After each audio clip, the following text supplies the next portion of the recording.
Troisièmement, à 100 millilitres d'une solution contenant le complexe COEN 3 fois 2 plus, avec une concentration qui est égale à 0,02 mol par litre, on ajoute sans dilution 0,02 mol de l'oxalate de sodium.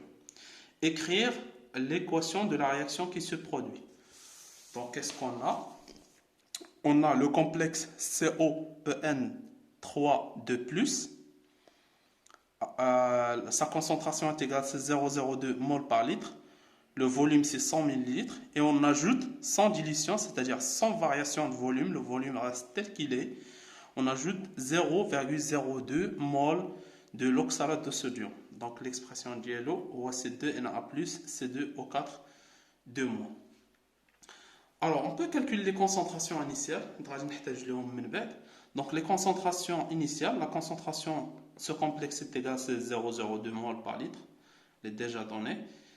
Et pour la concentration de C2O4 de moins, à quoi est égal? C'est sa quantité de matière divisée par le volume. Donc, c'est 0,02 divisé par 100 fois 10 à la puissance moins 3, qui est égal à 0,2 mol par litre. Alors, écrire l'équation de la réaction qui se produit, bien sûr, on sait que le complexe CO-C2O4, on sait que ce complexe est plus stable que celui-là, ce qui fait que C2O4 de moins va réagir avec ce complexe qui est le moins stable pour donner le complexe le plus stable. يعني هاد C2O4 de moins غادي يمشي يتفاعل مع هذا الكومبلكس باش يحيد هذا الليثيلين ديامين وهو ياخذ بلاصتو. Donc l'équation de la réaction c'est COEN3 de plus 3 fois C2O4 de moins pour donner 3 l'éthylène diamine plus CO2O4 3 fois 4 moins. Après, calculer sa constante d'équilibre. Il faut déterminer la constante d'équilibre. Donc, l'esminat de la réaction, c'est la réaction numéro 3. On remarque que la réaction numéro 3 n'est autre que la réaction numéro 1 moins la réaction numéro 2. En effet, la réaction numéro 1, les CO de plus 3C2O4 de moins en équilibre avec ce complexe. Et c'est en fait moins la réaction 2. Donc la réaction 2, et là, moins la réaction numéro 2, j'inverse.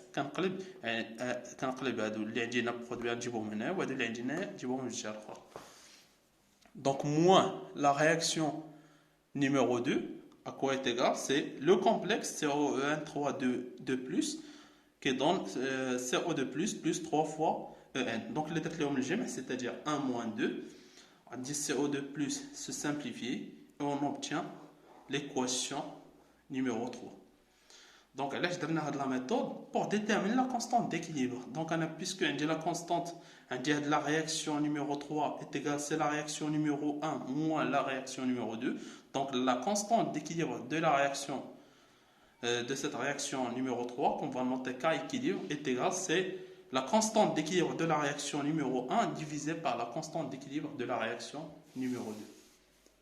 Donc, K équilibre est égal, c'est bêta 3 divisé par bêta 3 prime, qui est égal, c'est 10 à la puissance 6.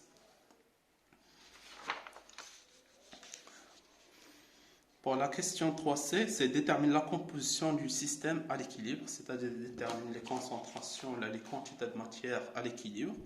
Donc on a la réaction, caractérisée par la constante d'équilibre qui est égale à 10 à la puissance 6.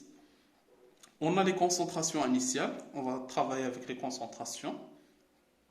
La concentration de ce complexe c'est 0,02. La concentration de C2O4 de moins c'est 0,2 mol par litre. Initialement 0,0.